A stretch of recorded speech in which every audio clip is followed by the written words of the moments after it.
As you all know, the literature review is one of the essential part of the engineering research.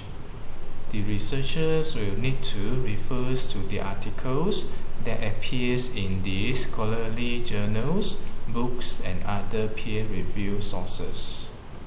There will be also a substantial usage of the content and the findings published in the relevant publications. And the success of the literature review is very much dependent on the effectiveness of searching the relevant publications. This slide shows the typical process of an effective search in the process of doing the literature review. First, you will have to search for the relevant informations. This is an iterative process where you need to experiment and try with different keywords and operators.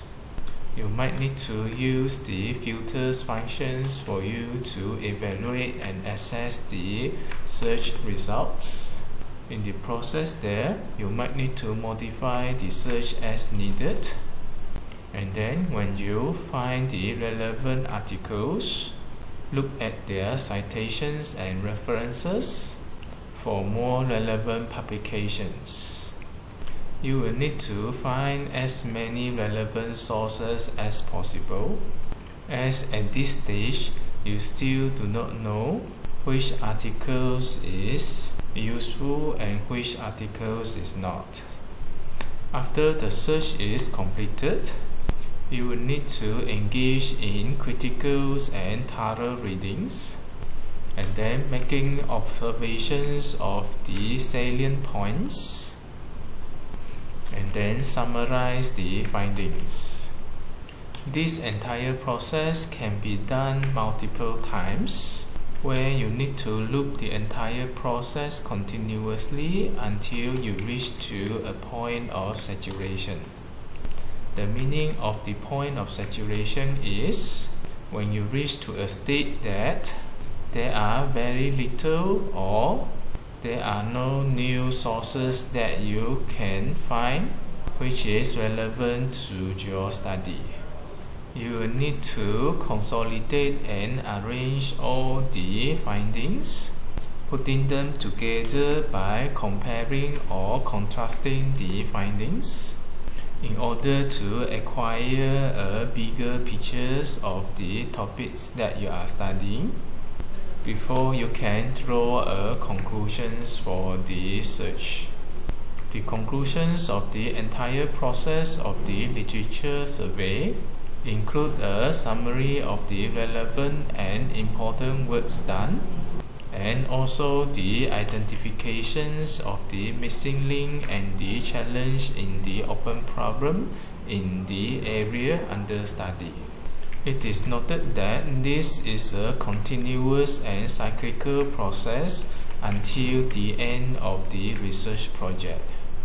The reason being is every now and then there are new publications of the relevant field of study. For those who are undertaking the postgraduate studies, I would say that the search of the literature will theoretically end by the day that you submit your thesis or dissertations to your postgraduate study school. Please bear in mind that the literature review is not only meant for the chapter 2 of the thesis, where you summarize and consolidate all the relevant study in one chapter. Based on my personal experience, there will still be extensive reviews of the relevant publications when you are analyzing and interpreting the results, where you need to discuss the findings and provide evidence and justifications for whatever you have planned in your thesis. And you will need to keep yourself updated with the latest development of the theories, as normally after you submitted your thesis, you will need to wait for at least 3 months for your Viva to be commenced. It will be good that you have yourself prepared, answering the technical questions posed by your examiners.